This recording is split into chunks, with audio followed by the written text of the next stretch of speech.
Halo semua, salam sejahtera Malaysia, tuan-tuan dan puan yang saya amat hormati. Saudara-saudara, terima kasih kerana terus setia dan bersama di dalam channel ini.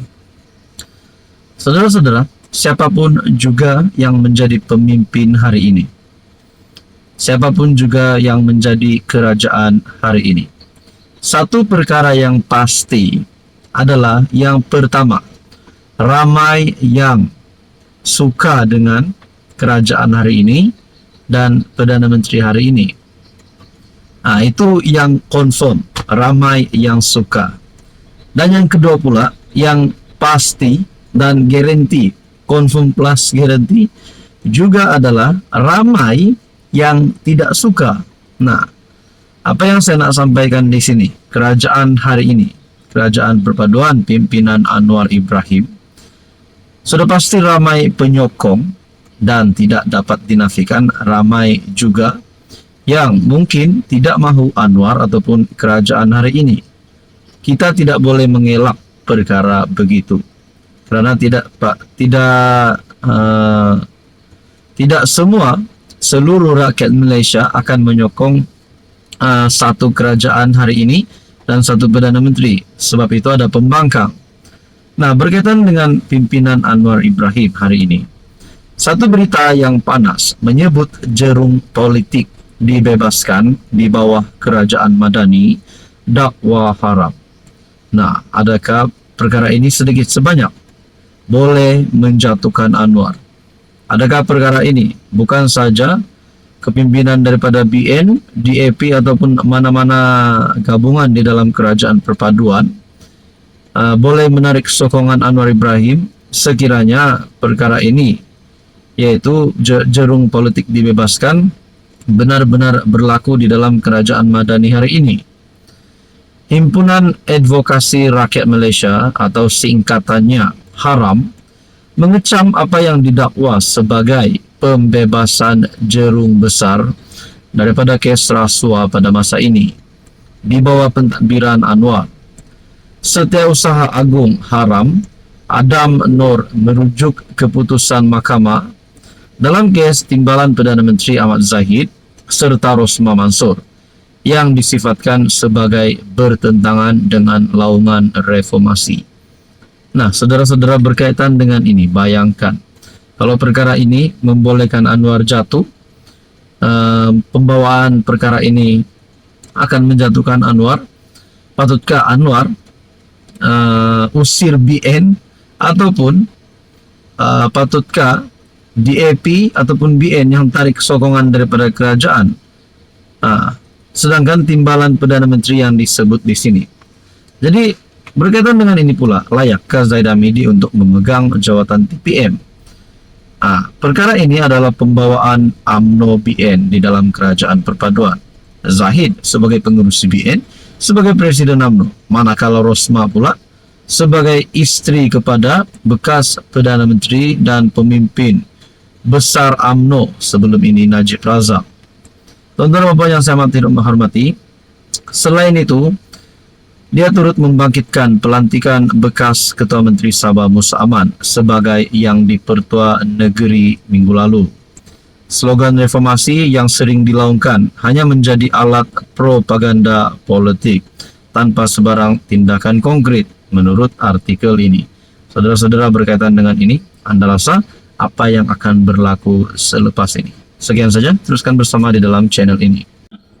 Hai, hello, salam sejahtera Malaysia. Selamat datang ke channel Fels Lifestyle. Terima kasih kerana terus setia dan bersama di dalam channel ini. Saudara-saudara, kita pernah mendengar cerita yang panas berkaitan dengan skandal rasuah di Sabah.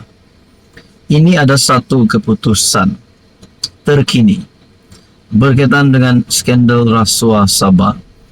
Beberapa nama pemimpin yang besar, termasuk Ketua Menteri Haji G. Noor, Menteri Kewangan, timbalan Ketua Menteri dan beberapa adun di kepimpinan politik di Sabah yang disebut di dalam isu skandal rasuah ini. Persoalannya, adakah semua nama-nama yang disebut ini bersalah? kalau bersalah sudah pasti perlu dikenakan tindakan yang paling setimpal.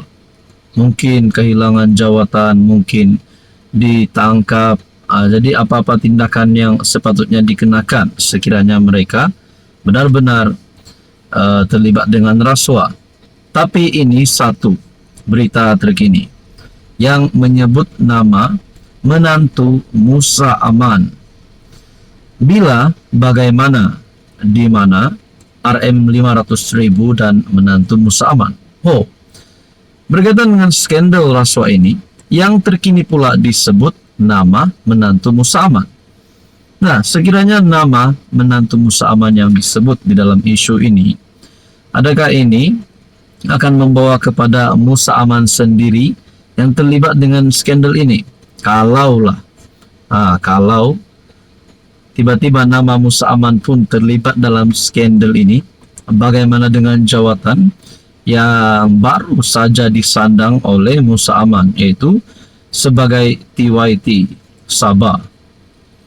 Pemberi maklumat dalam skandal rasuah Sabah mendedahkan tangkap layar message WhatsApp bersama butiran dan lokasi transaksi didakwa berkaitan pembayaran 500.000 kepada Menteri Sains, Teknologi dan Inovasi Negeri Muhammad Arifin Arif.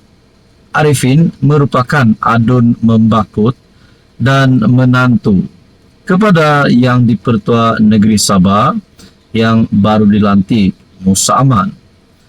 Pemberi maklumat mendakwa selepas rundingan berjaya menurunkan harga daripada RM 3 juta kepada RM 1.5 juta untuk lesen cari gali mineral yang diluluskan oleh Ketua Menteri. Dia mendakwa bahawa Arifin ditawarkan 16% saham secara percuma dalam syarikat yang memohon lesen tersebut.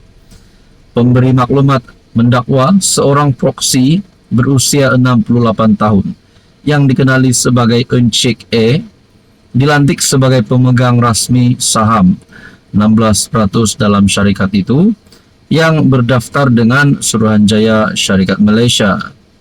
Sebelum ini, Malaysia Kini menyiarkan video Arifin berbincang mengenai wang berjumlah 500.000 bersama pemberi maklumat tersebut. Nah, saudara-saudara yang saya amat hormati, berkaitan dengan isu ini, berbalik kepada apa yang saya persoalkan sebentar tadi, kalau memang menantu Musa Aman terlibat dan mungkin Musa Aman sendiri terlibat, bagaimana dengan jawatan-jawatan, bukan saja kepada menantu Musa Aman, bukan saja kepada Musa Aman sendiri, tetapi dengan semua nama-nama yang terlibat di dalam skandal ini. Tuan-tuan dan puan yang saya amat hormati, apa komen Anda?